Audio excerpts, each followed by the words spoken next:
Messieurs, dames, bonjour. J'ai grand plaisir à prendre la présidence de cette deuxième demi-journée. Mais comme on est déjà beaucoup en retard, je vais immédiatement lancer la suite des travaux. Nous allons tout de suite démarrer cette deuxième partie consacrée aux instruments du droit coutumier par une intervention de M. Daniel Rodriguez, magistrat, accompagné de deux assesseurs, pour nous parler du rôle de la juridiction en formation coutumière. Merci.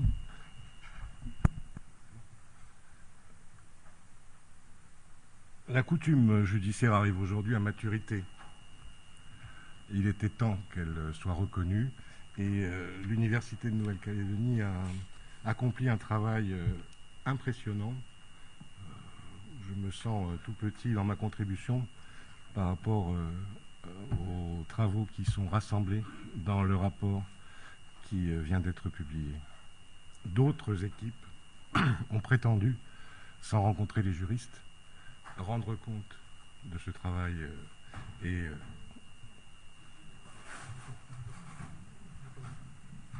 là, comme ça, non plus. On me dit que si d'un côté.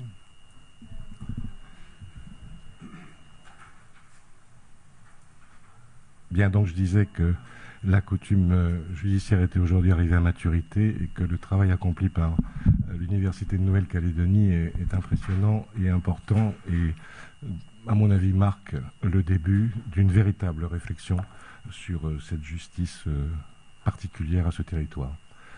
Je disais également que d'autres équipes de chercheurs qui, sans consulter les juristes, sans même dialoguer avec eux, ont porté des jugements définitifs sur cette justice et ont publié, alors je vous renvoie à cela, la coutume kanak dans l'État, par exemple.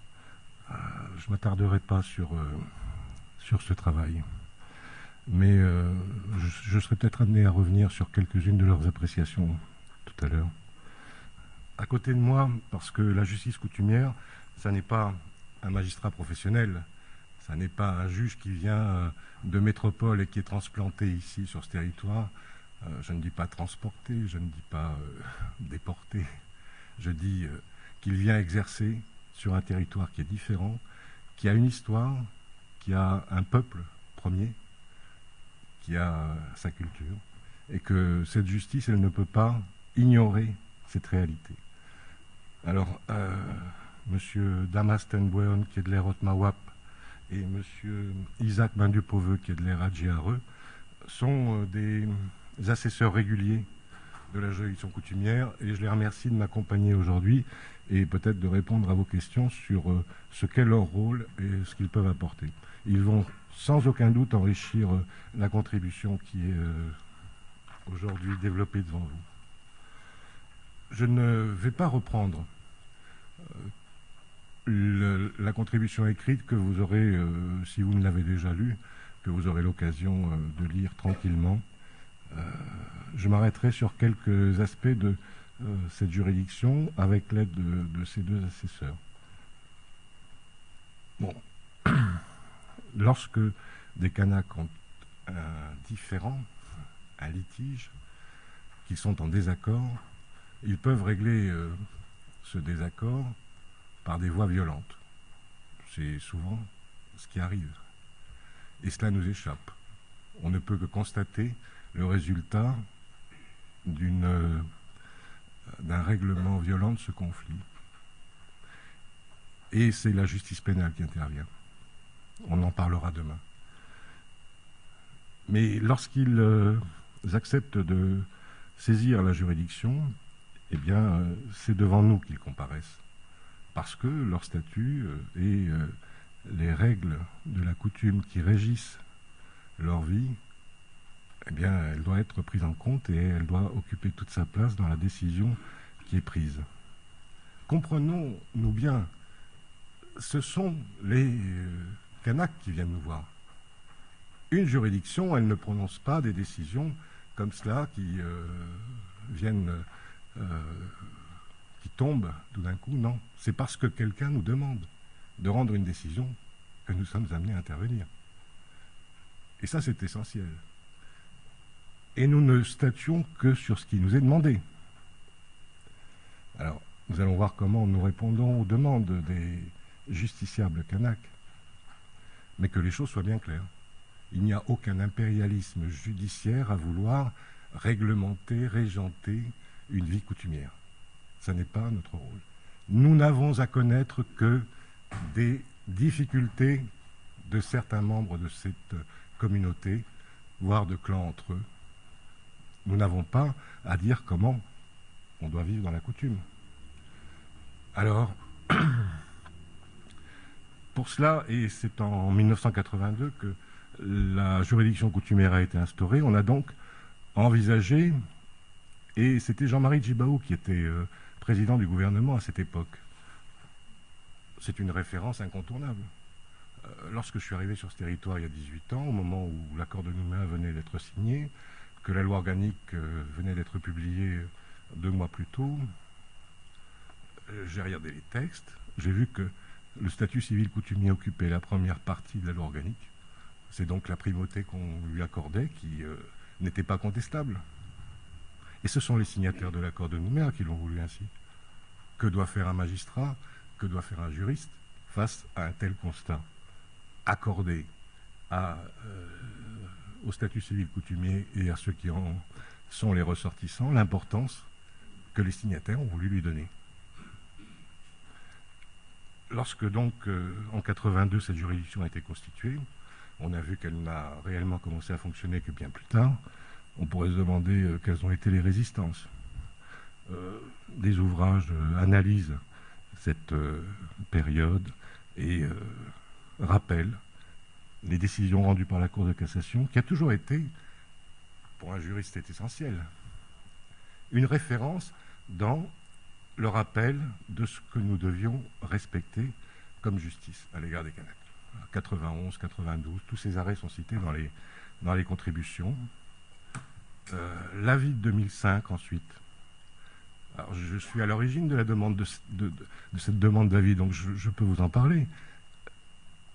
Qu'est-ce qui a conduit à ce qu'on en arrive à demander à la juridiction suprême de donner son avis sur l'interprétation à donner aux dispositions de la loi organique?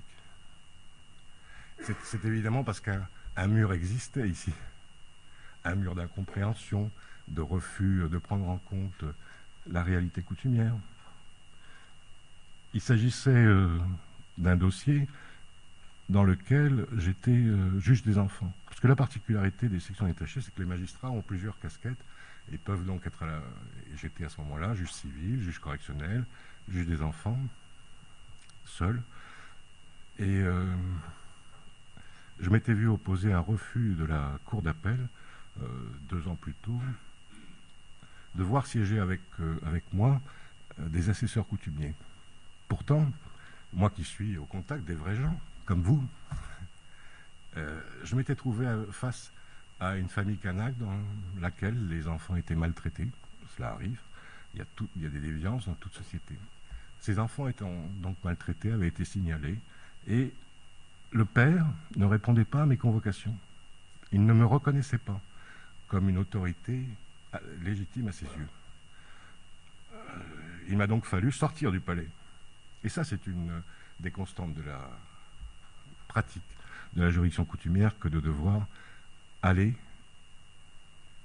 à la rencontre de ceux qui, a priori, n'ont pas facilement la possibilité d'entrer dans un palais de justice qui représentait un symbole de la justice, comme il disait, coloniale, qui était surtout mise en œuvre dans les matières répressives, en matière pénale.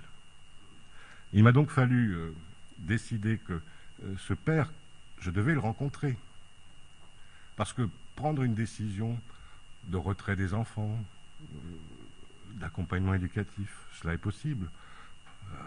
Certains peuvent décider de le faire face au refus d'une famille de se présenter, mais s'il n'y a pas ce dialogue, surtout dans cette matière, où on doit d'abord convaincre, eh bien, la décision ne peut qu'être rejetée, considérée comme illégitime, et rien n'est modifié dans la perception que peut avoir l'un des parents, que son attitude doit être modifiée.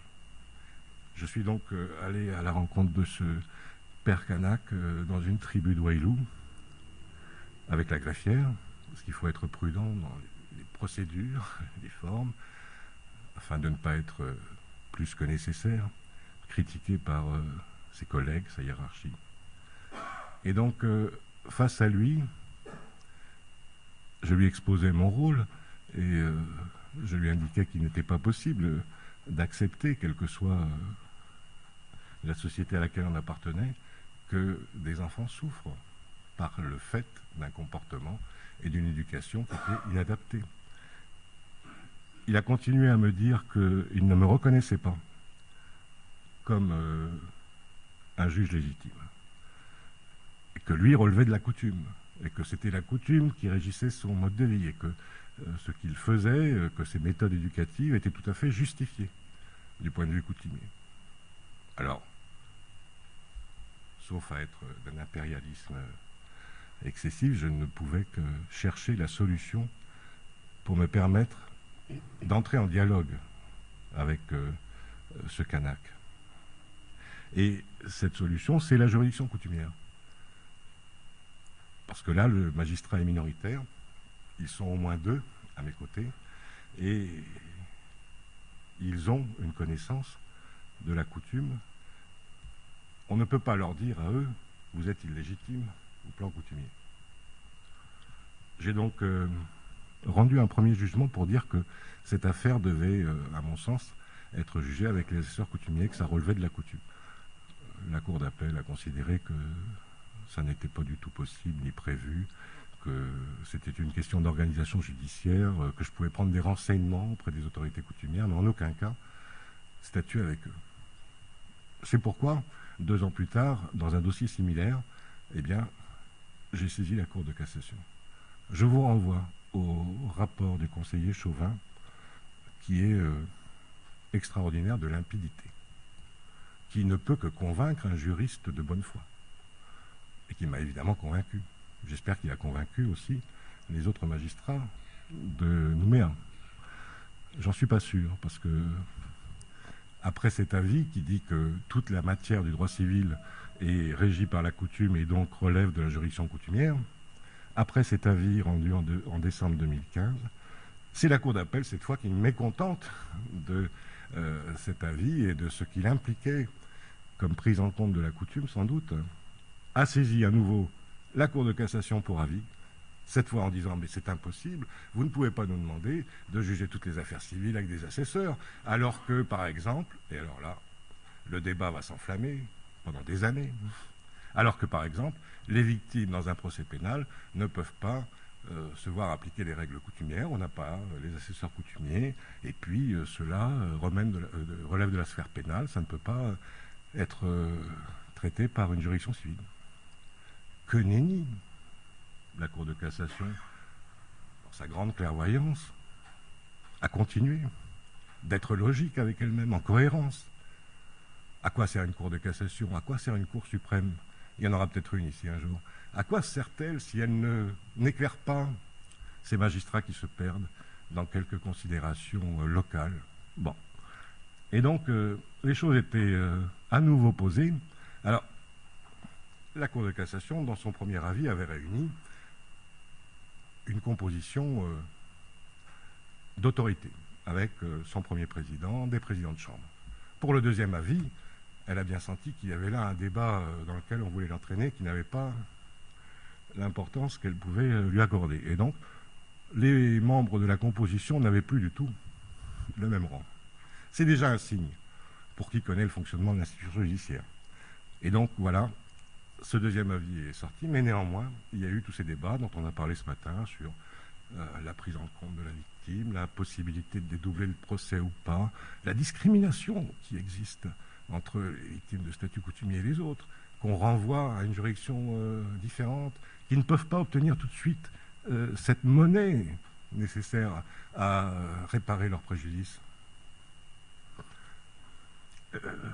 L'un des avocats a indiqué quelle était la suite de ces décisions, parce qu'elles ne sont pas désincarnées, ces décisions, elles sont rendues, elles créent un droit financier, mais néanmoins, aucun de ceux qui sont condamnés par les juridictions pénales, coutumières, cours d'assises ou autres, à verser des dommages et intérêts, n'ont la possibilité financière de s'en acquitter. Aucun. Alors, qu'est-ce qui se passe? On a une décision qui n'est financière que sur le papier, un chèque en blanc. Alors on saisit ce qui existe pour éviter qu'il y ait une inégalité entre ceux qui peuvent trouver à exécuter une décision parce que les moyens existent et ceux qui ne peuvent pas le faire. Et donc ce fonds de garantie dont on a parlé, il verse les sommes que devrait normalement verser le condamné. Bon, il y a eu des incertitudes, des incompréhensions sur ce que devait verser le fonds. D'accord, mais ça doit pouvoir être réglé. À la limite, il faudrait un fonds de garantie calédonien. Ça n'est pas le plus important. Le plus important, me semble-t-il, c'est bien de constater que la décision qui est rendue n'est pas exécutée à l'égard du condamné. Ça relativise un petit peu tout ce débat. Alors, il y a des voies détournées, comme la CIVI. On nous a dit que c'était un moyen pour éviter la juridiction coutumière. Et alors, la CIVI, elle existe, mais il n'y a pas de coutumier en son sein. Bon, elle indemnise en appréciant elle-même le préjudice causé et le montant qu'elle peut accorder selon des barèmes qui peuvent exister, qui ne sont pas admis, mais qui existent pour tenter de parvenir à une égalité entre le traitement de tous. Voilà. Si on va devant la CIVI, on évite la juridiction coutumière et on obtient le même résultat. C'est le fonds de garantie qui paye cette fois sans difficulté. Voilà. Ces questions d'argent ne sont pas l'essentiel pour les Kanaks. C'est bien pour cela que les débats sur l'articulation entre coutume de pardon et indemnisation a pu conduire à quelques appréciations qui sont, à mon sens, malhonnêtes. Jamais la juridiction coutumière n'a imposé une quelconque coutume de pardon à qui que ce soit. Jamais. Jamais la juridiction coutumière n'a refusé une indemnisation à des victimes de viols ou d'agressions sexuelles encore vivantes. Jamais. Qu'on nous montre une décision où on dirait qu'il n'y a pas de préjudice et qu'il n'y a pas un droit à indemnisation. Il n'y en a pas. Bon. Il a pu y avoir des discussions sur des demandes d'indemnisation alors qui étaient formées avec une cohorte de demandeurs. On a vu arriver près de 20 demandeurs. Alors là, on a mobilisé tout le clan, les cousins, arrière-petits-cousins, etc., qui demandaient tous, selon le principe du droit commun, à obtenir leur part d'indemnisation. Bon. Il n'y a pas eu de difficulté là non plus, on a accordé des sommes. On a pu avoir des débats et c'est tout l'intérêt de ce colloque que de pouvoir vous révéler ce qui ne peut être exposé, parce que le secret du délibéré nous impose de garder des débats secrets. Donc. Mais si nous sommes 3 ou 5, et souvent, lorsque des affaires sont d'importance, nous sommes 5, hein, bien, on se retrouve autour du dossier après avoir entendu les parties, parce que l'oralité est essentielle. Et on demande à ce que les personnes comparaissent devant nous pour s'expliquer et dialoguer. Lorsqu'on se retrouve ensuite eh bien, le magistrat peut se trouver en minorité. Bon, c'est la règle. Ce sont des juges comme moi. S'ils ont une opinion et qu'ils l'argumentent, je ne peux que constater que je suis minoritaire. Tous mes collègues ne sont pas forcément aussi respectueux de la majorité. Bon.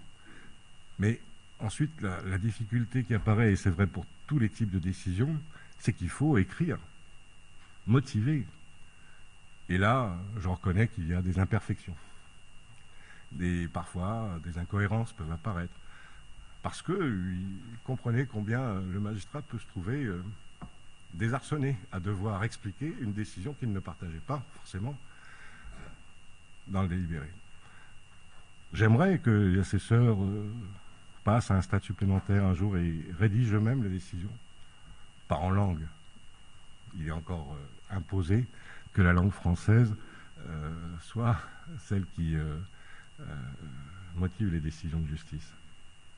Mais voilà, cela c'est la mécanique, c'est le procédé de prise de décision de la juridiction coutumière qui est collégiale. Alors que dans nombre de juridictions aujourd'hui, il n'y a plus que le juge unique.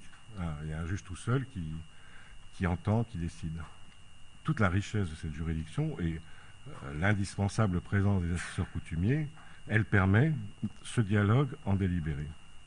Le dialogue, il est dans des affaires où ça n'a pas autant de gravité, il est entamé et il se déroule avec les parties. Parce que le souci des assesseurs tel que je l'ai constaté depuis 18 ans, c'est de convaincre, c'est de parvenir à ce que personne ne se sente humilié et que chacun fasse un pas pour rejoindre l'autre. Alors, c'est parfois un mauvais arrangement qui peut être trouvé, mais c'est quelque chose qui pacifie ces relations. Et ça, nulle part ailleurs, je ne le vois. Dans d'autres juridictions, on écoute, on se retire et on rend une décision à charge pour ceux qui sont là de faire appel s'ils sont mécontents. Alors, ils pourront vous expliquer plus précisément comment ils vivent cette justice coutumière. En tout cas, il faut aussi se rendre compte que la part de dossiers coutumiers par rapport à la population de statut coutumier. On nous dit qu'il y a près de 45% de personnes de statut coutumier. Là, les débats sont assez vifs sur ces questions, puisqu'on doit être établi une liste référendaire où ils ont quelques droits particuliers. Et donc 45% de personnes de statut coutumier, ça ne représente que 15 à 20% des décisions de justice civile qui sont rendues. Donc, il faut là aussi réduire les critiques possibles. Cela signifie à mes yeux qu'il y a encore une vivacité au sein du monde coutumier pour parvenir à trouver une solution à un différend. Et l'ordonnance de 82 qui institue les assesseurs coutumiers prévoyait dans son premier article que les autorités coutumières ont un rôle de conciliation et de médiation. Mais ils n'en rendent compte à personne, on ne sait pas quelle est la réalité de ces procédés, de ces affaires qui sont l'objet de conciliation. Je suis persuadé qu'elles existent et que des affaires sont traitées avant que cela n'arrive au tribunal. Alors, on peut avoir le sentiment, quand on regarde certains films, quand on lit certains articles, que le magistrat professionnel bouscule les canaques devant la juridiction, en leur rappelant parfois qu'ils ont oublié d'où ils venaient, qu'ils n'étaient pas canaques. Mais ceux qui viennent devant nous, on nous disait tout à l'heure qu'on avait besoin de connaître les règles applicables, qu'il fallait une sécurité juridique, bien sûr. Mais les règles, elles sont connues des canaques. Elles ne sont pas connues des avocats. Elles ne sont pas toujours connues du juge avant qu'on ne lui explique. Mais elles existent. Et ceux qui viennent devant la juridiction les connaissent. Bien sûr qu'ils les connaissent. Ils ne sont pas tous de bonne foi, les justiciables. Et donc, lorsqu'ils se présentent devant nous, ça n'est qu'un rappel. Et là, les assesseurs jouent tout leur rôle. Et face à nous, j'ai rarement entendu un canaque dire à un assesseur « Mais non, pas du tout, ce que vous me dites là, sur la règle coutumière applicable, c'est pas vrai. Jamais. » Est-ce que c'est arrivé? Et pourquoi ça n'arrive pas? Je les connais sur la même longueur d'onde. Quand ils vous voient, ils savent qu'ils ne peuvent pas raconter l'histoire. Bon, s'ils ne voyaient que le juge occidental, qu'est-ce qu'ils feraient? Alors, s'il vous plaît, modérons un peu cette idéalisation des Kanaks qui seraient maltraités par un appareil judiciaire. C'est eux qui nous saisissent. Ils essayent de contourner les règles coutumières la plupart du temps, bien sûr. Comme tout justiciable de mauvaise foi, chez nous aussi ça arrive. Et c'est le jeu. Ça ne représente que peu de dossiers et ça ne peut pas aller plus loin que la comparution devant les assesseurs coutumiers.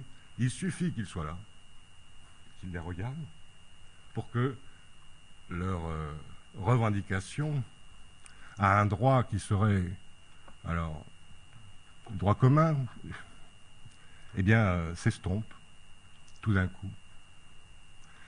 Il reste quand même que leurs conseils sont là pour soutenir fermement leurs demandes. Et il me paraît essentiel que lorsque les conclusions sont prises, elles soient intégralement reportées dans le jugement. Pourquoi ? Parce que la décision qui est prise, elle est le résultat de ce débat avec les arguments qui sont apportés. Et il faut que l'on voit quels sont les arguments apportés. Alors, vous pouvez être trompé, vous pouvez être... mais il est important que lorsqu'on examine une décision, on voit sur quoi on nous a demandé de statuer. Nous ne pouvons rendre une décision que sur ce qu'on nous demande de trancher. Je le répète, c'est essentiel. Donc que l'on cesse de croire que nous voulons modeler une société coutumière selon des conceptions néocolonialistes. Ça suffit. On essaye de faire un travail avec les moyens dont on dispose. C'est insatisfaisant. Lorsque on a 20 dossiers à traiter dans une matinée, alors que la culture kanak fait une place prépondérante à l'oralité, eh bien, on est désespéré de devoir enchaîner les affaires et de ne pas permettre que le temps du dialogue, de l'échange, puisse apaiser les tensions qui sont devant nous. Ça aussi, c'est impératifs de gestion. Ils ont des conséquences directes sur le travail de la juridiction. Et il faut en tenir compte. Mais j'ai déjà trop parlé. Sur la question de la nomination des assesseurs, peut-être leur mode de désignation. Alors, là encore, il y a des critiques sur le fait que ce soit tous des hommes âgés, conservateurs, réactionnaires. C'est incroyable. Incroyable. Moi, j'ai vu des assesseurs qui... Il y en a un qui, depuis l'origine, était assesseur, qui est président du C, qui est aujourd'hui maire de Yengen. Il y en a un autre qui est premier adjoint à Ouégoua. Il y en a un autre qui est maire de Saramea. Ce sont des hommes, certes, parce que c'est une société patriarcale. C'est ce que révèle la Charte des valeurs. C'est une société patriarcale. Est-ce que c'est à moi de leur dire qu'ils ont tort? Non. C'est une société qui est ce qu'elle est, qui existait avant que nous n'arrivions ici, et qui continue d'exister malgré le sort funeste qu'on lui a annoncé à plusieurs reprises. C'est comme ça. Respectons-les. Et donc, ces hommes qui constituent la juridiction, avec des femmes qui arrivent maintenant à la composer aussi, ils ne sont pas ceux tels qu'on les décrit. Ils sont dans leur société, ils sont dans la vie kanak, et ils sont tout à fait légitimes à trancher les différends entre kanaks. La participation des femmes, elle a été recherchée. On a essayé de susciter des candidatures. Et on se rend compte qu'on se heurte en fait à une certaine réticence des femmes kanak elles-mêmes. Celles qui ont pu être approchées, puis celles qui ont été désignées, expliquent qu'il faut que leur clan les présente. Mais est-ce qu'elles osent demander à leur clan de les présenter? Voilà. En tout cas, lorsqu'elles sont désignées, qu'elles participent à la juridiction, c'est une richesse voilà, importante. Et les femmes kanak avec lesquelles on peut discuter, après qu'elles soient passées devant la juridiction, elles disent qu'on leur permet de s'exprimer devant la juridiction. Oui, parce que les règles de procédure, c'est on donne la parole à l'un, à l'autre, et on leur permet effectivement de s'exprimer parfois c'est difficile, alors on nous dit qu'il y a des choses qu'on ne peut pas discuter, dont on ne peut pas parler avec certains vieux, etc. Oui, mais on aménage les possibilités de discussion. On fait ce qui nous paraît indispensable pour que chacun ait le sentiment que la justice est rendue en tenant compte des opinions qui sont les leurs à chacun. Alors, je ne sais pas si vous avez des questions, parce qu'on a vu défiler alors, chacun expose sa contribution, mais est-ce qu'il n'y a pas un échange possible, peut-être avec les assesseurs aussi? Peut-être le réserver pour après, je ne sais pas, Étienne, oui. Ça ne se fait pas comme ça, mais... Vous préféreriez que ça se fasse maintenant? S'il n'y a pas de questions, je n'ai rien à préférer, mais il me semble qu'on est dans un dialogue et c'est maintenant qu'il faut l'avoir. Peut-être qu'on a aussi besoin de penser à tout ce que vous venez de nous dire. Alors, témoignage important que vous venez de nous donner.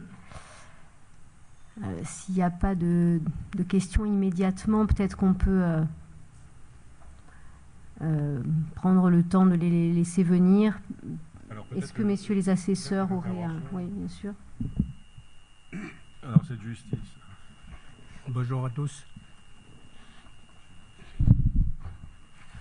Lorsque l'aire d'où je viens, l'aire à Diaro, m'a proposé d'être candidat comme assesseur coutumier, j'ai accepté. Puis quand on est accepté, on prête le serment aussi de garder secrètement, religieusement les délibérations, de ne pas promulguer. C'est un travail qui est très difficile parce qu'on a toujours été jugé. Et lorsqu'on pénètre dans l'enceinte où on voit comment sont les gens sont jugés, on se dit qu'on va apprendre des choses. L'espoir que nous amenons, c'est toujours par esprit. Les règles coutumières qu'on détient, c'est mythologie, esprit. Les gens se sentent bien lorsqu'il y a des assesseurs coutumiers. Parce que le langage qui véhicule dans les audiences, c'est des langages qu'on est les seuls à le dire. Parce que nous savons comment nous sommes là. Comment que nous sommes. Nous sommes les seuls détenteurs de cette règle-là.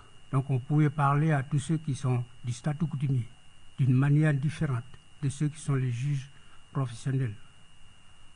Nous sommes là aussi pour aider les juges professionnels dans les décisions, dans l'audience, leur amener aussi ce qui s'empare de l'esprit du milieu kanak, de tout ce qui est coutumier. Je ne prétends pas que c'est prétentieux de ma part de dire que je connais la coutume ou que je maîtrise la coutume, mais toujours est-il que quand on vient dans les audiences de chambres coutumières, on se dit que la coutume est un élément très important, respecté. Il faut que tout kanak entretient pour les générations futures, parce que c'est un patrimoine oral, immatériel. Donc ces choses-là, on va comme assesseur. Personnellement, j'y vais comme ça. Parce que je veux côtoyer des personnes qui ont besoin de soutien. Aujourd'hui, j'ai entendu parler de réparations coutumières, de réparations financières. On propose les relations coutumières parce que c'est pour parler de la cohésion sociale, de l'harmonisation. Et parce que les gens, c'est fratricide, ils sont là par rapport à en difficulté, conflit. Mais on n'oblige pas. On leur dit le sens. Parce que dans le mot coutume, l'esprit qui canalise ce pouvoir de faire des réparations coutumières, il peut être dit par tous ceux qui détiennent le pouvoir sur la maîtrise de l'esprit. C'est pour ça qu'on est là. Donc on a joué un rôle assez important dans les décisions, quelles que soient les décisions. Mais il n'est pas exclu les réparations financières. Il faut savoir qu'aujourd'hui, on a l'impression que l'argent prend le pas sur la morale. Les gens vont aller tout de suite en réparation financière. Pourtant, le Kanak a son argent, il y a une valeur inestimable. Il y a une valeur, la valeur qu'on lui donne, nous, parce qu'on connaît. C'est ça la coutume. Nous ne pouvons pas faire autrement, nous sommes dedans. Quand nous voyons les gens venir, c'est toujours la famille, quels que soient les lieux d'où ils viennent, parce que c'est des Kanaks. Et qui viennent des endroits où ils sont marqués par tout ce qui est foncier. Les 4 I. C'est les 4 I qui sont à l'origine de ces règles-là aussi, qui détiennent le peuple kanak dans son évolution. Merci.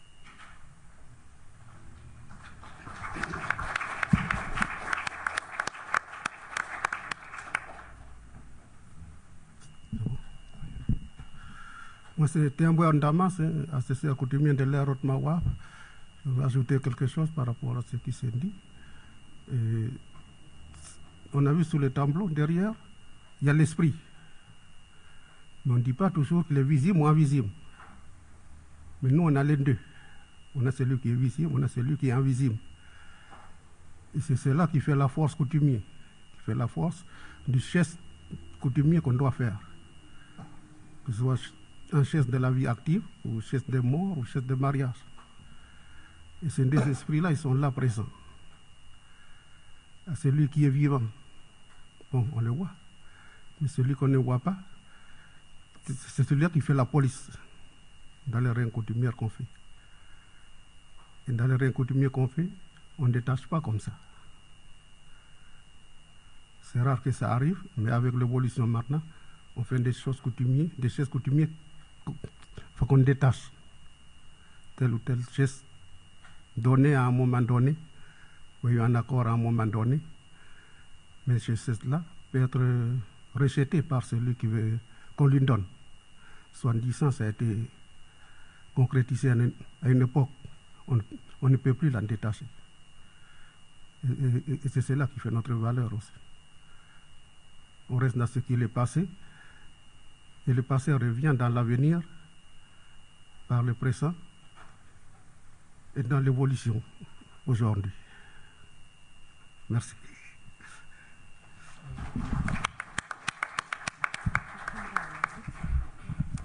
Merci infiniment, messieurs, pour ces explications, ces témoignages. Je pense qu'on aura l'occasion de rediscuter de ce que vous nous avez dit tout à l'heure. Merci beaucoup. Je vais tout de suite passer la parole à monsieur Cyprien Elia pour qu'il nous parle maintenant de l'acte coutumier.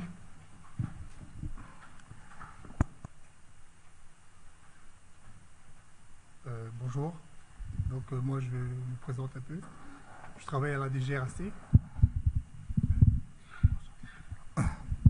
Bonjour. Je me présente, je travaille à la DGRAC, la direction de la gestion de la réglementation des affaires coutumières. Donc c'est une direction du gouvernement. Donc c'est qui en charge l'état civil coutumier, en charge aussi des OPC, des officiers publics coutumiers. Ce poste-là actuellement, c'était à l'époque où je rédigeais, j'étais encore chef de service. Actuellement, je suis chargé de mission. Donc voilà. Donc concernant mon intervention, c'est sur l'acte coutumier. Donc quand on m'a demandé d'intervenir concernant la thématique de l'intégration de la coutume dans le corpus de droit commun, l'acte coutumier, au même titre que la juridiction coutumière, c'est-à-dire l'ordonnance de 82, sont un peu les vecteurs, les passerelles, porte-parole de la coutume dans le droit écrit. On dit de l'ordonnance de 82 qu'il est le porte-parole de la coutume. On va dire de l'acte coutumier, qui est la loi de pays de 2007, qu'il est la preuve de la coutume. L'autre, c'est le porte-parole, c'est dit comme ça par un professeur qui n'est plus là, M. Gagnel, concernant l'ordonnance de 82, concernant les assertions coutumiers. Et l'acte coutumier, c'est la preuve de la coutume. Donc l'acte coutumier, il est prévu par l'unique loi du pays en matière coutumière. Voilà. Pour donner une ordre d'idée, au niveau fiscalité, en 2011, il y avait 19 lois de pays.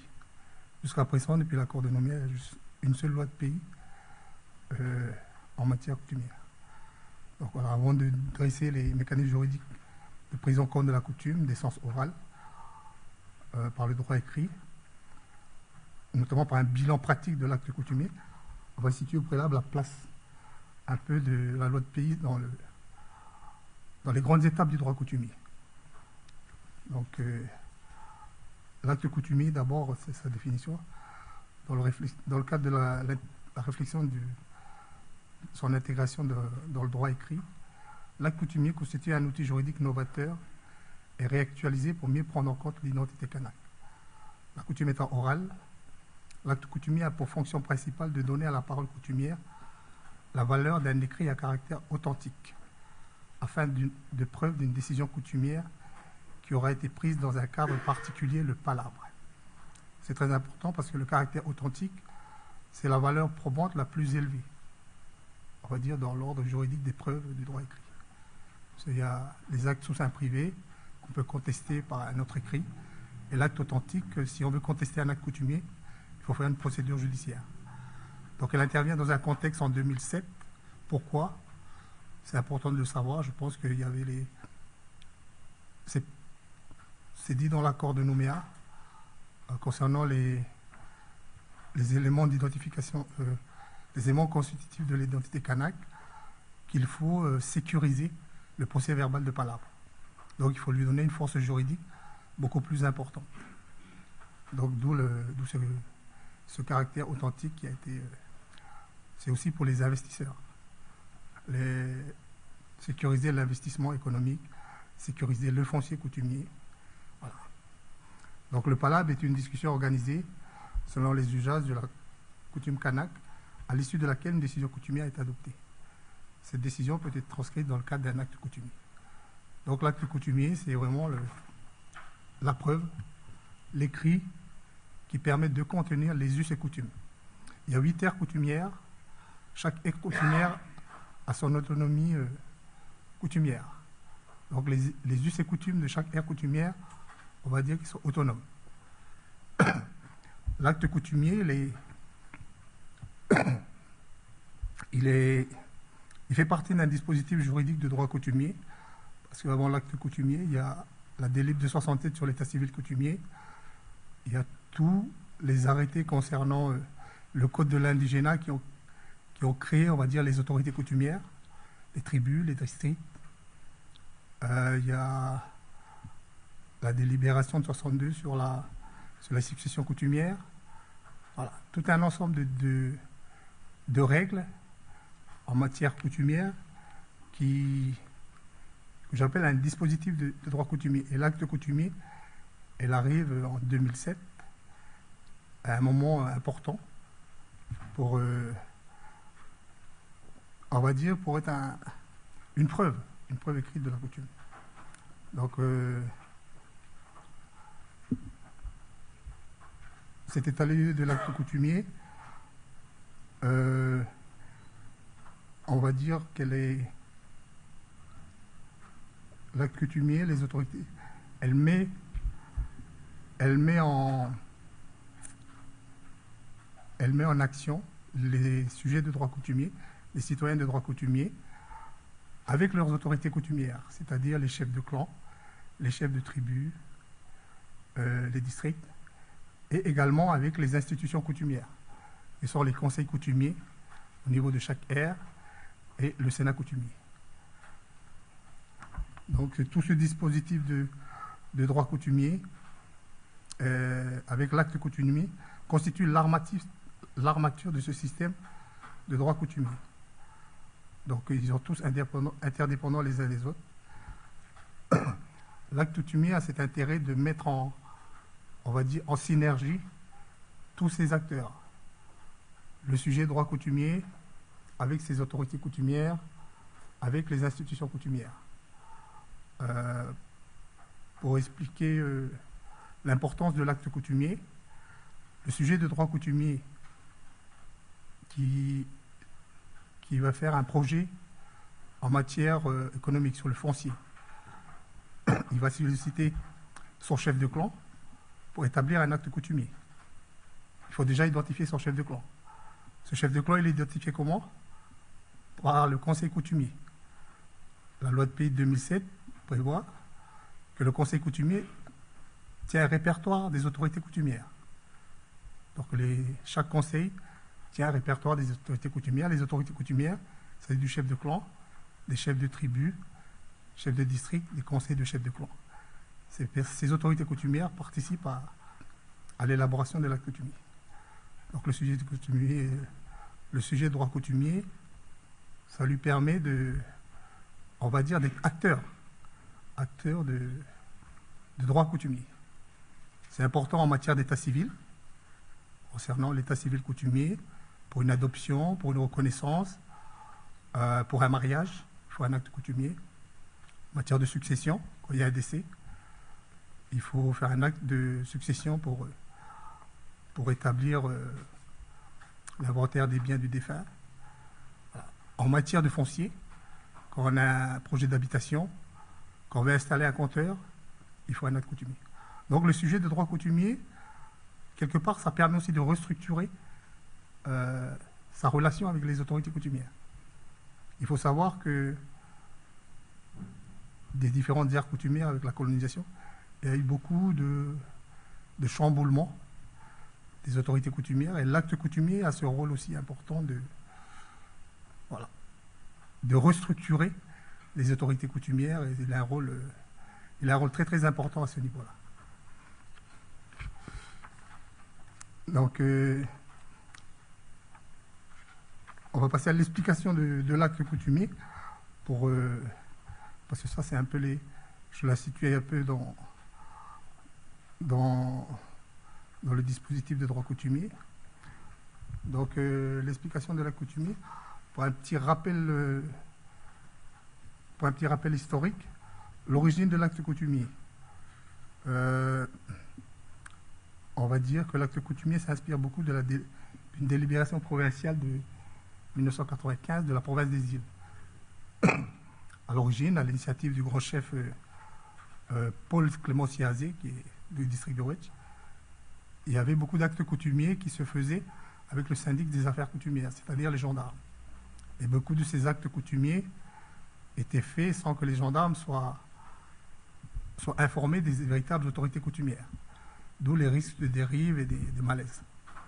Donc, à son initiative, il a fait une réunion avec le président de la province, le président de la province, M. Richard Caloy, et ils ont établi une procédure qui est cette délibération de 2015. Et l'acte coutumier s'inspire beaucoup de cette délibération parce qu'il s'agit de passer par les autorités coutumières, le chef de clan, le chef de tribu, pour identifier le propriétaire foncier, pour établir un acte coutumier. Donc ça, c'est un peu le rappel historique. Le bilan de cet acte coutumier. Donc, dès sa mise en œuvre, dès 2007, l'acte coutumier, on va dire, a été victime de son succès. Parce que sa mise en place a généré la création des corps des officiers publics coutumiers. Ce sont des fonctionnaires de la Nouvelle-Calédonie. Une délibération de 2007 qui a créé les officiers publics coutumiers. Ce sont des fonctionnaires qui sont chargés d'établir les actes coutumiers. Ils sont rattachés à la DGRAC. Ce sont des fonctionnaires, on va dire B+, catégorie B+, parce qu'ils sont recrutés à Bac+. Et donc leur rôle est d'établir ces actes coutumiers. Il y en a 2 par aire. Donc dès 2011, ils sont rentrés en fonction en septembre 2008. Dès 2011, on a fait un premier bilan d'étape, parce qu'en même temps qu'ils étaient officiers publics coutumiers, ils avaient aussi une fonction d'huissier auxiliaire. Et victimes de leur succès, je disais, en même temps des actes coutumiers, ils avaient beaucoup d'actes d'huissier à signifier. Et il s'est trouvé que ces 2 fonctions n'étaient pas compatibles. Signifier des actes pénaux et faire des actes coutumiers, très vite, ça crée un malaise. Donc très vite, il a fallu, à un moment, il y avait autant d'actes signifiés que d'actes coutumiers. Donc très vite, à un moment donné, il a fallu... mais c'était le signe comme quoi la pratique coutumière de l'acte coutumier, avait bien été compris et accepté, peut-être différemment dans les aires coutumières, mais il y a un rôle d'acceptation. Voilà, acceptation c'est pour ça que je parle d'acceptation de l'acte coutumier. Donc voilà, notamment en matière de construction, pour construire une maison d'habitation ou il faut un acte coutumier. C'est très important parce que bon, c'est pour le prêt à la banque et pour toutes les autres autorisations. Donc, en pratique, certains conseils coutumiers ont très vite mis en place leur répertoire de leurs autorités coutumières. Donc, elle ne s'est pas fait tout à fait pareil dans les airs. Certains conseils, comme Païti Chamouki, par exemple, ils ont eu un répertoire assez bien tenu, avec une validation au niveau de chaque autorité coutumière, au niveau de chaque chef de clan, chaque chef de tribu, au niveau du grand chef.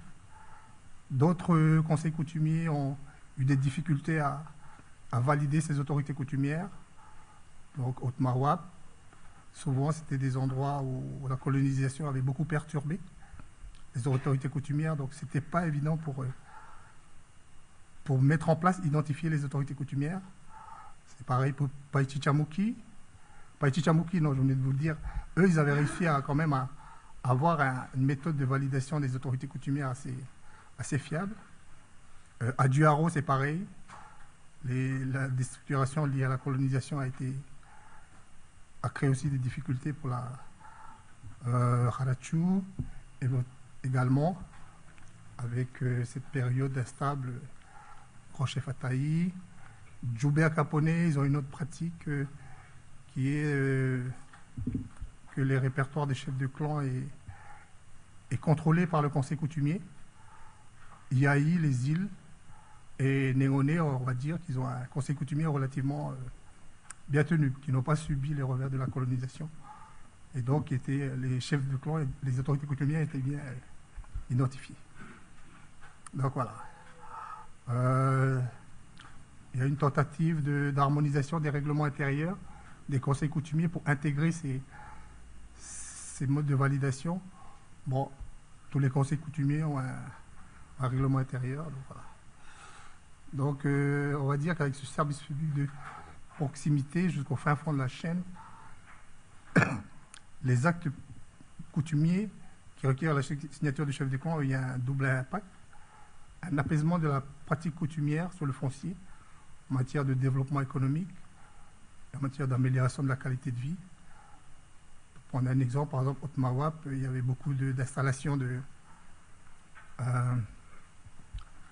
poteaux électriques, le signe que les gens avaient besoin de construire, d'installer les réseaux de communication pour améliorer leur qualité de vie. Voilà. Donc il y a un peu ce bilan de l'acte coutumier que je vous dis de 2008 à 2007. Il y a eu à peu près 11 000 actes coutumiers. 11 000, bon, ça fait peu et beaucoup en même temps. Mais voilà, sur les 8 terres. Mais bon, c'est des actes coutumiers qui concernent l'état civil, le foncier. Concernant les perspectives de modification de l'acte coutumier, il y a eu un projet de proposition du Sénat en matière de succession de modifier la loi de pays sur l'acte coutumier 2007, de rajouter par exemple une autorité coutumière supplémentaire en matière de succession, par exemple l'encluit terrain. Voilà, par exemple. Je peux citer que cet exemple. Puis bon, ils ont d'autres propositions. Donc, concernant l'acte coutumier, on va dire que la proposition du Sénat sur l'acte coutumier, elle est aussi un aspect de la mise en œuvre du pluralisme juridique coopératif que suggère le Sénat. C'est-à-dire que pour le Sénat, l'acte coutumier est une institution importante pour permettre la mise en œuvre de ce pluralisme juridique. Concernant les controverses, on va dire que par rapport à ce texte sur l'acte coutumier ou sur les successions coutumières, il y a deux conceptions de rédaction du droit coutumier. les sénateurs qui ont une conception beaucoup plus, on va dire, beaucoup plus souple du droit coutumier, moins de codification, mais plus des valeurs, des principes directeurs, notre conception qui sont plus celle de l'administration, qui est plutôt un droit coutumier beaucoup plus clair, beaucoup plus précis. Donc voilà. Donc voilà un peu les enjeux de cet acte coutumier. Je vais finir ça comme ça, on va dire que l'acte coutumier, c'est l'instrument, c'est la pierre angulaire du système juridique de droit coutumier. Et c'est un des vecteurs, une des passerelles, en plus de la juridiction coutumière, un vecteur d'expression de la coutume. Voilà, merci.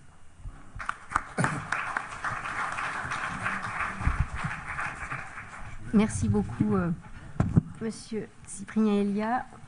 Madame Christine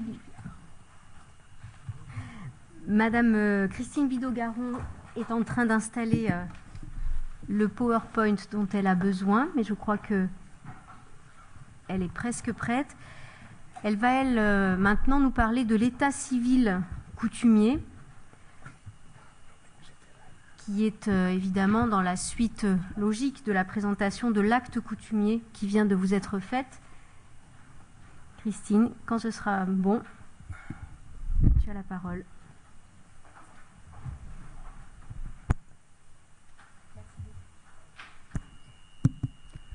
Merci beaucoup. Alors, on est très en retard, mais si vous me le permettez, je vais quand même prendre une toute petite minute pour remercier les organisateurs de ce colloque, et en particulier remercier Étienne Cornu, qui m'a proposé d'intégrer ce projet de recherche, et qui en fait m'a fait un très beau cadeau, puisqu'il m'a permis de participer à une matière et de travailler sur une matière qui est l'état civil coutumier, qui est, je crois, une des matières les plus passionnantes sur lesquelles il m'a été donné de travailler. Alors c'est une matière passionnante, mais c'est une matière assez technique également, et j'espère en fait ne pas perdre tout le monde dans des détails trop techniques. Je vais essayer de faire aussi simple que possible et aussi rapidement que possible, parce que je me suis aussi engagée sur ce terrain-là. Alors l'état civil coutumier, c'est sans doute la plus ancienne marque de reconnaissance par l'État du statut qu'on a appelé au départ indigène, et puis particulier, et enfin statut civil coutumier. Et d'ailleurs, pendant longtemps, ça a été la seule marque de reconnaissance réelle par l'État de ce statut coutumier. Pour autant, il y a très peu de textes qui régissent ce domaine, et l'actuel état civil coutumier, il est réglementé quasi uniquement par une délibération du 3 avril 1967, alors qu'on complète à la marge par une autre délibération, mais c'est tellement à la marge que je ne l'ai même pas mise dans le PowerPoint, une délibération de 94. Et on trouve aussi des éléments dans la loi organique du 19 mars 1999, mais pas au départ, en fait, essentiellement après la réforme du 3 août 2009. Et ces éléments sont liés uniquement aux conséquences sur les actes de l'état civil des constatations ou des changements de statut, c'est-à-dire quand on doit passer d'un statut à l'autre et donc d'un état civil à l'autre. On est extrêmement loin de la multitude des textes qui régit l'état civil des personnes de statut civil. On n'a absolument pas l'équivalent de ce qu'on appelle l'IGEC, l'instruction générale relative à l'état civil, cette espèce de gros classeur, mode d'emploi de tous les officiers de l'état civil de droit commun. On trouve uniquement donc une circulaire d'application de la délibération du 3 avril 1967, mais cette délibération elle est quand même assez succincte et c'est pas du tout comparable à ce qu'on peut trouver avec l'IGEC. Pour appréhender donc ces problématiques qui sont liées à l'état civil coutumier, il est vraiment important en fait de garder à l'esprit que, contrairement à d'autres thèmes, l'état civil coutumier, il présente la particularité de ne pas être régi par le droit coutumier, mais uniquement par les droits étatiques et calédoniens. Et l'état civil, en fait, qu'il soit coutumier ou pas, ça n'est jamais que le reflet de l'état d'une personne qui lui-même dépend du statut de cette personne. Ça veut dire quoi? Ça veut dire que si les règles applicables au statut personnel, elles dépendent du droit civil ou du droit coutumier, et en ce sens, elles vont régir le négocium de l'acte, d'accord, le statut qui est contenu dans l'acte, l'instrumentum de l'acte, lui, c'est-à-dire toutes les règles quels actes peuvent être établis, quelles sont les mentions qu'on peut contenir, etc. Elles ne vont pas relever du droit coutumier, elles vont relever uniquement du droit légiféré. Donc dans un premier temps, ce que je vous propose de faire, c'est de voir les règles qui régissent l'état civil coutumier, pour essayer d'en comprendre le fonctionnement, puis voir les spécificités par rapport à l'état civil. Et puis, dans un deuxième temps, mais qui sera extrêmement raccourci, j'évoquerai quelques difficultés qui sont liées au lien entre statut et état civil. Alors, je vous l'ai dit, le principal texte qui régit l'état civil coutumier, c'est la délibération du 3 avril 67. Et ce texte, il ne se contente pas de régir les questions d'état civil stricto sensu, il va bien au-delà. Et il précise également les règles relatives aux éléments identifiants des personnes de statut coutumier, en particulier donc les noms, prénoms, les règles relatives au mariage coutumier, à la dissolution du mariage coutumier, à l'adoption, à la filiation, etc. Et comme l'état civil, finalement, ce texte, il est mêlé d'éléments qui vont toucher au statut personnel et d'éléments qui vont avoir trait à sa traduction écrite qu'est l'état civil. Alors, au niveau des services et des officiers de l'état civil coutumier, ils sont dans les mairies, exactement comme l'état civil de droit commun. Donc, à Nouméa, on va avoir 2 services d'état civil clairement identifiés, un service d'état civil coutumier, un service d'état civil de droit commun. Mais dans les plus petites communes, vous n'aurez parfois qu'un seul service, mais qui va tenir en fait les 2 registres, les 2 catégories de registres, les registres de droit commun et puis les registres coutumiers. Pour ce qui est des registres coutumiers à proprement parler, la délibération de 67 en prévoit 4. Les 3 premiers, ils correspondent à peu près à ce qui existe en matière d'état civil de droit commun. Il s'agit en fait d'un registre des naissances, reconnaissances et adoptions, un registre des mariages et dissolutions de mariage, et puis un registre pour le décès. Le 4e registre, lui, il est beaucoup plus original. C'est un registre qu'on appelle le registre de recensement. Et il découle vraiment juste là de la spécificité du statut coutumier. Donc c'est l'article 3 de la délibération de 1967 qui en fait état et qui nous dit donc les maires tiendront dans leurs circonscriptions respectives en un exemplaire par tribu des registres de recensement sur lesquels figureront par ordre alphabétique et par famille toutes les personnes originaires de la tribu. Seront recensés dans chaque tribu les citoyens de statut civil particulier dont la famille est originaire du lieu considéré. Alors, en fait, ces registres, ils permettent de connaître l'identité des personnes qui composent la tribu et en plus, ils reprennent en fait l'intégralité des actes de l'état civil qui intéressent les membres de la tribu. Alors, personnellement, je compare un petit peu ce registre de tribu, parce qu'on l'appelle aussi registre de tribu dans la pratique, à une espèce de livret de famille de la tribu. C'est-à-dire que le livret de famille, là, il n'est pas détenu par le clan ou par la tribu ou par la famille, entre guillemets. Il va être détenu par la mairie. En revanche, on retrouve le même type de fonctionnement, c'est-à-dire qu'à l'intérieur de ce registre-là, on a tous les éléments d'état civil qui concernent tous les membres de la tribu. Au niveau du nombre d'actes de l'état civil coutumier, donc la délibération de 67 en fait apparaître 7. Donc les 5 premiers, on les connaît puisque c'est à peu près la même chose dans la réglementation de l'état civil de droit commun. En revanche, on va voir apparaître 2 actes beaucoup plus originaux, l'acte de dissolution de mariage et l'acte d'adoption. Là aussi, en fait, c'est toujours parce qu'il faut garder à l'esprit que le droit coutumier, il gère l'intégralité du statut personnel des personnes de statut coutumier. Concrètement, ça veut dire quoi? Ça veut dire que pour dissoudre un mariage ou bien pour procéder à une adoption, on ne passe pas devant le juge. On va passer ici par... maintenant par un acte coutumier dont Cyprien Elia vient de vous parler, et puis également, donc, on va avoir un acte de l'état civil qui va être dressé par rapport à cet événement intéressant de l'état civil qui s'est produit. On peut regretter, je reviendrai peut-être dessus tout à l'heure, si j'ai le temps, on peut regretter que pour l'instant, on n'a pas de lien qui soit fait dans les textes entre l'acte coutumier et l'acte de l'état civil coutumier. Ça veut dire quoi? Ça veut dire qu'on nous parle dans la loi de 2007 et puis l'instruction générale qui va avec, de l'établissement d'un acte coutumier, par exemple de dissolution de mariage ou d'un acte coutumier de reconnaissance d'enfants.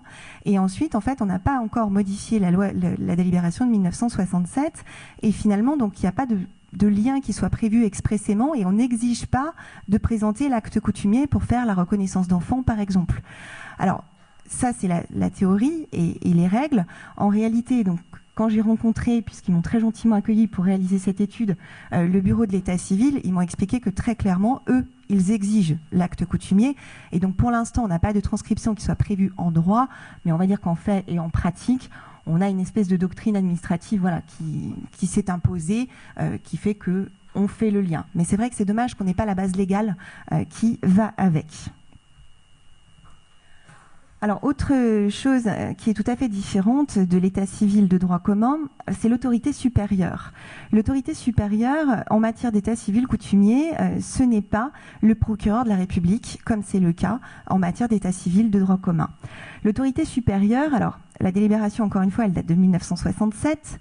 Donc, elle érige le chef du service territorial de l'administration générale en tant qu'autorité responsable des registres de l'état civil coutumier. Donc, c'est une autorité qui est administrative. Au fur et à mesure des réformes institutionnelles, en fait, ce chef du bureau, c'est devenu le président du gouvernement de la Nouvelle-Calédonie. En théorie, ce serait donc à lui que revient ce rôle d'autorité supérieure. En réalité, non, parce qu'on a en plus derrière un système de double délégation. Donc une première délégation qui va être faite au directeur de la direction de la gestion et de la réglementation des affaires coutumières, la DGRAC, et puis une deuxième délégation qui va être faite au chef du service de l'état civil coutumier. Donc concrètement, l'autorité supérieure, c'est ce chef de l'état civil coutumier, chef de bureau, même si ça n'apparaît nulle part dans les textes. Là encore, c'est un jeu de pistes à faire entre les anciens textes et puis les différents textes. Alors, ces fonctions, en fait, elles sont plusieurs, elles sont multiples. Il a un rôle de surveillance, un rôle de rectification des erreurs et d'établissement des actes omis, parce que, encore une fois, comme c'est l'autorité supérieure, par exemple, si on a une naissance qui n'a pas été déclarée dans les temps, on ne va pas s'adresser au juge pour obtenir un jugement déclaratif de naissance, on va s'adresser au chef du bureau, et c'est lui qui va établir l'acte omis qui sera enregistré ensuite dans les registres de l'état civil coutumier. Il a également donc un rôle de centralisation puisque les registres d'état civil coutumier doivent être déposés tous les ans auprès du bureau. Et il a enfin un rôle de mise à jour, c'est-à-dire que chaque fois qu'un maire, qu'un officier de l'état civil établit un acte de l'état civil coutumier, il doit envoyer cet acte de l'état civil coutumier au bureau. Et le bureau, ensuite, fera procéder aux mentions qui sont nécessaires. Par exemple, si vous avez un mariage coutumier qui se déroule à Coné et que l'acte de naissance de madame est dans les registres de l'état civil coutumier de Nouméa, eh bien, c'est le bureau qui fera procéder à l'inscription du mariage en marge de l'acte de naissance de cette femme dont l'état civil est détenu à Nouméa. Alors en ce qui concerne les règles d'établissement des actes et de tenue des registres, elles sont elles aussi spécifiques à l'état civil coutumier et au départ au moins elles ont été imaginées pour respecter la coutume et le droit coutumier. Alors cela étant, elles sont tout de même largement inspirées de celles qui gouvernent l'état civil de droit commun et on peut relever en fait un certain nombre de difficultés qui sont liées d'une part à l'inadaptation des règles de l'état civil à la coutume et d'autre part à l'obsolescence aujourd'hui des règles qui régissent l'état civil coutumier. Alors je vais très vite, j'espère ne pas être maladroite dans mes propos, sinon je m'en expliquerai bien sûr. L'état des personnes en fait, quel que soit leur statut, de toute façon il est par essence immatériel. Et l'état civil, ça n'en est que la traduction écrite qui est rendue nécessaire pour des questions de preuve et puis aussi par rapport à l'état civil de droit commun en raison d'un attachement très fort du législateur français mais plus largement des systèmes romano-germaniques à l'écrit. On est une société dans laquelle on est attaché à l'écrit, on est attaché à la preuve écrite. À l'inverse, la coutume, par essence, elle est orale et la notion de preuve écrite, elle n'est pas totalement absente du droit coutumier, mais on n'a pas cet attachement à l'écrit qui existe dans le droit civil. Au contraire, ce sont les gestes coutumiers qui vont créer les états et les témoins de ces gestes qui vont rapporter la preuve si besoin. On a un espèce de système en droit civil qu'on pourrait comparer à une preuve par la commune renommée. Tous les membres du clan sont témoins, on n'a pas besoin de cette preuve écrite, on n'a pas cet attachement à l'écrit. Et comme l'état civil coutumier, il a été créé à l'image de l'état civil de droit commun, on a essayé de mettre en place quelques spécificités. On a par exemple un allongement des délais de déclaration, on a la création d'actes d'adoption, d'actes de dissolution de mariage, etc. Mais Pour autant, ça reste une opération très complexe d'enregistrer l'état d'une personne de statut coutumier dans un acte écrit, tout simplement parce que ce sont les notions mêmes, on l'a vu ce matin quand on a parlé de la filiation, quand on a parlé du mariage, ce sont les notions mêmes qui ne correspondent pas forcément entre ce qu'elles veulent dire dans le droit coutumier et ce qu'elles veulent dire dans le droit civil. Alors, je prends un exemple pour illustrer mon propos, et je vais prendre l'exemple en fait de la reconnaissance d'enfants. Donc, Kfuel Chiron ce matin a très bien expliqué la notion de filiation. Je ne reviens pas du tout dessus. Je me contente en fait de résumer la question dans la perspective de l'établissement de l'acte de reconnaissance. Lorsqu'un enfant naît hors mariage, ça signifie que les clans de l'homme et de la femme n'avaient pas donné leur accord à cette union. Donc, l'enfant n'intègre pas le clan de son père tant que le père n'a pas effectué les 2 gestes coutumiers nécessaires, geste de pardon, geste de réservation de l'enfant, et tant que ces 2 gestes n'ont pas été acceptés par le clan de la femme. Si ces 2 gestes sont acceptés, sont accomplis et acceptés, alors il y aura établissement de la filiation paternelle, et puis l'enfant changera de clan, il passera du clan de sa mère au clan de son père. Au niveau de l'état civil, l'article 35 de la délibération de 67, en fait, il témoigne en son bien qu'il y a une volonté de respecter la coutume. Parce que le texte nous dit « La reconnaissance de l'enfant naturel ne pourra se faire qu'avec le consentement de celui de ses parents déjà connus, et si aucun de ses parents n'est connu, qu'avec le consentement de la personne qui l'a élevé. » Donc concrètement, ça correspond en fait toujours au cas de la mère qui a déjà sa filiation établie et le père qui souhaite faire une reconnaissance d'enfant. Et la Cour d'appel de Nouméa voit en fait dans cet accord de la mère, même si c'est l'accord de l'autre parent, la traduction des règles coutumières, puisqu'elle, selon elle, en fait, le consentement exigé, c'est en quelque sorte la marque de l'accord clanique. Pour ma part, moi, je serais un petit peu plus réservée que la Cour d'appel, parce que, selon la délibération, le consentement qui est exigé pour l'établissement de l'acte d'état civil coutumier de reconnaissance, c'est celui de la mère, c'est pas celui du clan. Et l'accord de la mère, c'est pas la même chose que l'accord du clan. Alors on pourrait me dire, oui, mais vous savez, aucune femme ne donnera son accord si elle n'a pas eu l'accord de son clan. Alors, je pense qu'effectivement, ça sera peut-être le cas la plupart du temps, mais on a quand même une affaire de 2015 où on a exactement ce cas de figure. On a une reconnaissance d'enfant qui a été effectuée par le père à l'état civil coutumier avec l'autorisation de la mère, alors que les gestes coutumiers n'avaient pas été établis. Donc on se retrouve avec une situation qui n'est quand même pas très confortable. Et en termes de sécurité juridique, c'est absolument catastrophique, puisque du point de vue du droit coutumier, la filiation n'est pas établie, il n'y a pas eu les gestes. Et du point de vue de l'état civil coutumier, j'ai une reconnaissance d'enfant. L'état civil coutumier, sa nature, elle n'est jamais évoquée nulle part, mais il n'y a pas de raison que ce ne soit pas des actes authentiques, comme le sont les actes de l'état civil de droit commun. Donc j'ai un acte authentique qui fait foi d'un état de la personne qui n'existe pas. Donc ici, je pense que voilà, il faudrait peut-être, si on veut avoir des règles qui correspondent à l'état civil coutumier et respectueuses de la coutume, il faudrait peut-être revoir un petit peu cette délibération de 67. Et surtout, encore une fois, on a la solution qui est assez facile à mon sens, c'est faire le lien entre l'acte coutumier de reconnaissance et l'acte de l'état civil coutumier. Puisque l'officier coutumier, lui, il a déjà tout vérifié, il a déjà l'accord de tout. Si on procède à la reconnaissance par la transcription de l'acte coutumier, au moins, on a une situation qui est sûre et qui est conforme par rapport à tout, à la coutume et aux règles de l'état civil.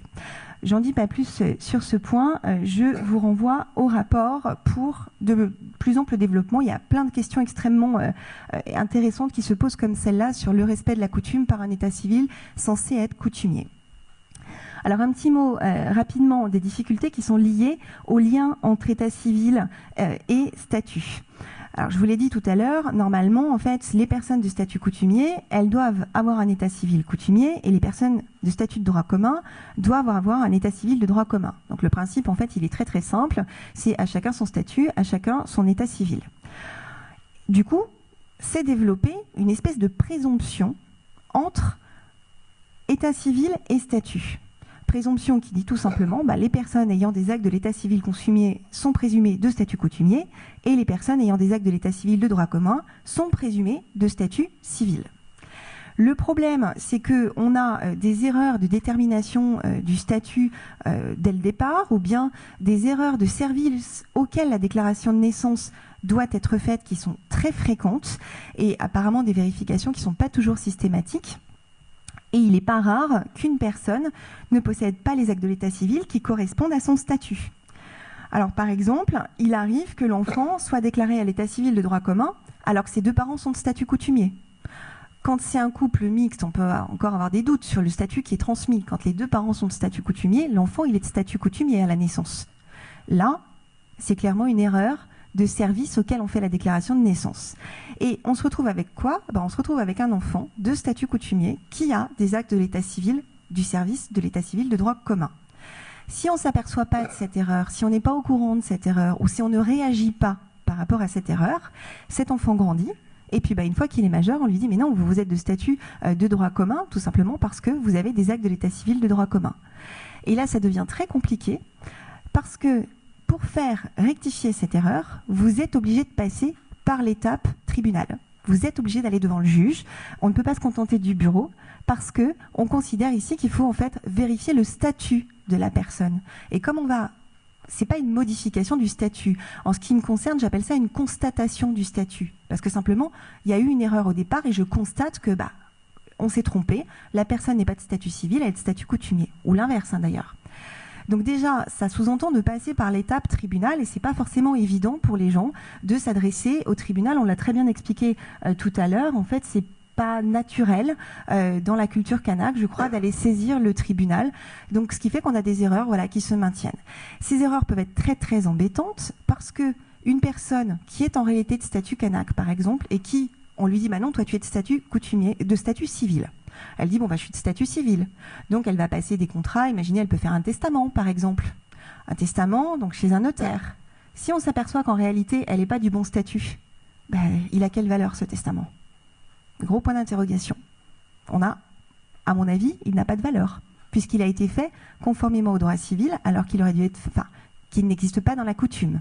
Donc on a ici vraiment toute une série de difficultés. Alors une autre série de difficultés qui se pose un petit peu moins, mais qu'on commence à voir arriver quand même de plus en plus, c'est la question en fait des personnes de statut coutumier qui s'installent en métropole, et en particulier qui ont des enfants en métropole. Lorsque vous avez un couple de statut coutumier, donc le père et la mère sont de statut coutumier, mariés, pas mariés, peu importe, et qu'ils ont un enfant en métropole. En métropole, il n'y a pas d'état civil coutumier. Sauf que je ne vois pas de raison à ce que le statut coutumier s'arrête aux frontières du territoire de la Nouvelle-Calédonie. Le statut coutumier, il suit la personne en métropole. Donc si ces parents-là ont un enfant donc de statut coutumier en métropole, comme il n'y a pas d'état civil coutumier, ils sont obligés de le déclarer à l'état civil de droit commun. Et ensuite, comment faire pour faire placer cet enfant dans les registres de l'état civil, faire transcrire entre guillemets cette naissance dans les registres de l'état civil coutumier, c'est extrêmement problématique, tout simplement parce que normalement la déclaration de naissance, elle se fait au lieu de la naissance. Et comme il n'est pas né sur le territoire, on a une espèce d'incompatibilité ici des textes et des possibilités qui sont données et on n'a aucune solution à proposer. À côté donc de ces difficultés qui sont en fait liées à une erreur ou une difficulté de statut et d'enregistrement, il existe une autre catégorie de difficultés, il y a plein de catégories, mais je m'arrête sur celle-là, qui sont liées aux situations que je qualifierais en fait de mixtes, c'est-à-dire lorsque tous les intéressés ne sont pas du même statut. Alors pour ce qui est du mariage entre une personne de statut coutumier et une personne de statut civil, la question elle est relativement claire et Bérangère Cagnon en a très bien parlé ce matin, donc je ne reviens pas dessus. Ici on sera sur un mariage célébré à la mairie et un enregistrement de l'acte de mariage à l'état civil de droit commun. Là, on peut contester cette supériorité entre guillemets qui a été accordée, mais techniquement, ça ne pose pas de problème. C'est un problème qui est plus de l'ordre de l'égalité des normes et de l'absence de pouvoir de choisir entre coutume et état civil pour ce couple, mais c'est un autre problème. En revanche, je voudrais juste développer une toute petite question qui est quand même très problématique parce que c'est une situation qui existe de plus en plus. C'est lorsque vous avez un couple mixte non marié qui a un enfant. Alors le cas le plus fréquent, en tout cas moi celui sur lequel je suis tombée dans les décisions de justice, c'est le cas de la femme de statut coutumier qui a un enfant donc non marié avec un père de statut de droit commun. Alors il y a un désaccord entre le Conseil constitutionnel et la Cour d'appel de Nouméa. Moi je retiens la position de la Cour d'appel de Nouméa. Si les parents ne sont pas mariés et que la mère est de statut coutumier, l'enfant sera de statut coutumier, il prend le statut de sa mère. Son père ne lui transmet pas son statut parce qu'il n'est pas marié avec la mère. Mais son père peut vouloir faire établir sa filiation. C'est bien logique. Est-ce qu'il peut faire établir sa filiation en faisant simplement une reconnaissance d'enfant à l'état civil de droit commun. En fait, le double statut n'existe pas. L'enfant, il est de statut coutumier, mais le père, il est de statut civil. Alors, est-ce qu'il peut aller à l'état civil de droit commun? Et puis, on pourrait imaginer derrière que la reconnaissance d'enfant soit transcrite à l'état civil coutumier sur l'acte de naissance. C'est la solution qui, moi, me paraissait la plus simple et qui paraissait, en plus, découler, alors pas de la circulaire de 67, pas de la délibération de 67 directement, mais de la circulaire d'interprétation de la délibération de 67. Le problème, c'est que là, je suis tombée sur une décision de justice de 2013, de la Cour d'appel de Nouméa, qui nous dit tout simplement qu'une telle reconnaissance n'est pas valable parce qu'elle n'a pas été faite au bon état civil, alors que ça correspond quand même à l'état civil du père, et surtout qu'on ne peut pas, si on fait la reconnaissance à l'état civil de droit commun, on ne peut pas avoir l'accord de la mère qui est obligatoire dans la délibération de 67. Pourquoi on ne peut pas avoir l'accord de la mère? Tout simplement parce qu'il est interdit de rajouter la moindre mention que celles qui sont prévues par la loi sur les actes de l'état civil de droit commun. Et du coup, la mention de l'accord de la mère, on n'a tout simplement pas le droit de le rajouter. Donc ici, en fait, on a plein de problèmes d'incohérence des textes et il faudrait vraiment, en fait, qu'on se préoccupe de tout ça. Je sais qu'il y aura des interventions demain sur les conflits de statut, les règles de conflit de statut, et je pense que c'est vraiment urgent qu'on ait à la fois l'établissement de ces règles de conflit de statut et puis aussi en fait un bon toilettage, mais vraiment un bon toilettage en profondeur de toutes ces règles relatives à l'état civil parce que on est sans arrêt face à des incohérences, des incompatibilités et je salue vraiment le travail qui est fait par le bureau de l'état civil coutumier parce que j'avoue que il y a vraiment de quoi en perdre son latin et sa raison quand on est face à certaines situations. Il y a encore plein de problèmes que j'évoque pas sur par exemple des personnes qui se pacsent en métropole, vous en avez un de statut coutumier, un de statut civil. Alors, ici, on sait très bien que c'est interdit, que c'est pas possible, mais en métropole, comme on connaît pas le statut coutumier, on s'arrête à la nationalité, on dit ils sont français tous les deux, super, ils peuvent se paxer.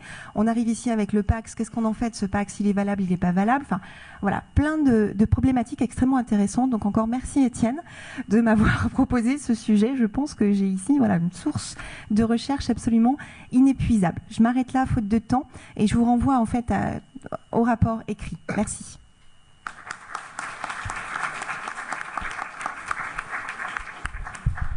Merci beaucoup, Christine, d'avoir expliqué tout ça en un temps record et d'avoir fait un effort important sur le timing. Je sais que c'est très frustrant de ne pas pouvoir expliquer longuement ce sur quoi on a passé beaucoup de temps de recherche et de travail, mais merci d'essayer de nous aider à combler le retard entamé. Alors, on arrive à un moment de débat.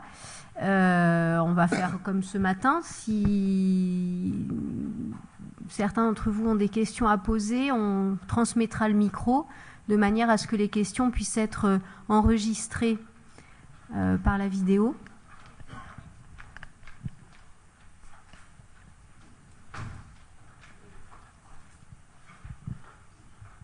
Bonjour, Julie Beroy, juriste, je travaille en province Nord et je vais rejoindre votre constat d'urgence en fait parce qu'il y a le problème du statut, mais il y a aussi le problème du nom.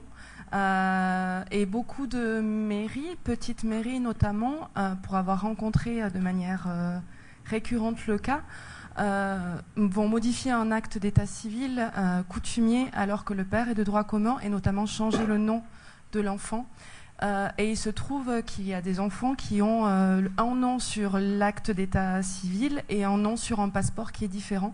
Donc l'urgence est plus qu'à constater. Et merci pour l'exposé qui est très clair et pour avoir relevé le problème qui est compliqué au quotidien à gérer quand on a des cas qui viennent de manière récurrente dans certaines communes.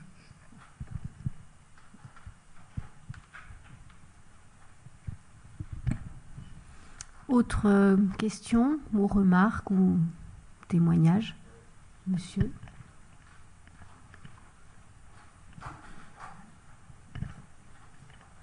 Merci bien. Alain Labro, avocat. Je voulais revenir sur l'acte coutumier, et comme nous, ça nous intéresse. Lorsqu'on veut attaquer un acte coutumier, il y a les dispositions de l'article 29 de la fameuse loi de 2007, je vous le lis, qui dispose « Toute action en justice n'est recevable que si le litige relatif aux actes coutumiers a été porté en préalable auprès du conseil coutumier. Il s'est passé une chose. Ensuite, après épuisement de sa compétence par le conseil coutumier, les juridictions de droit commun peuvent être saisies. Alors, problématique, c'est que le conseil coutumier, ça s'est passé à Lifou, je vous donne un exemple, dont le président était le grand chef Boula, va donner un avis sur la coutume. On saisit la justice, qui avait ses assesseurs coutumiers. Quid, vous nous répondrez s'ils sont nécessaires ou pas nécessaires dans ce cas-là. Eh bien, les assesseurs, le tribunal va donner, après un avis contraire des assesseurs coutumiers, une décision contraire à toute la logique qui avait été inspirée par cette délibération de 2007. Voilà, c'était juste, je voulais rapporter ce petit problème de mise au point d'une procédure, car ça peut être gênant lorsqu'on doit rassurer les gens sur cette méthodologie, sur une procédure et sur sa légitimité. Voilà. C'était la première chose.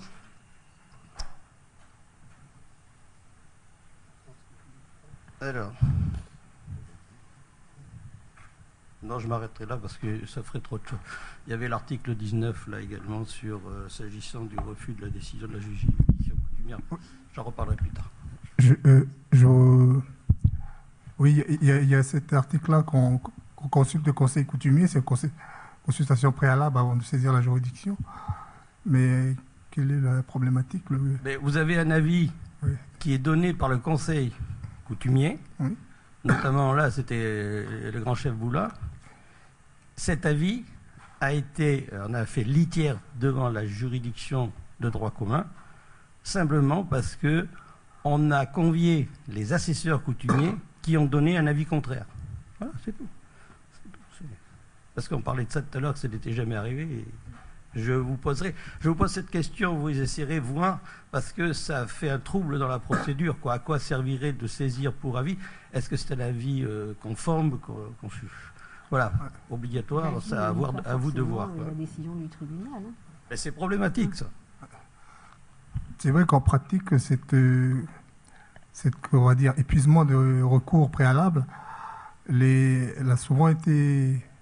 Enfin, les OPC ont souvent eu affaire à ce problème en matière de dissolution, par exemple. Quand les personnes ne veulent pas signer, les chefs de clan, donc il fallait obtenir un PV de carence. Et c'était souvent... il fallait aller devant le conseil coutumier. Voilà. Et c'est vrai qu'en pratique, il est difficile à mettre en œuvre la loi de pays sur l'acte coutumier concernant cet aspect-là. Mais là, bon... c'est peut-être une loi à toiletter comme la délib. Non, je vous signale cette problématique, c'est tout.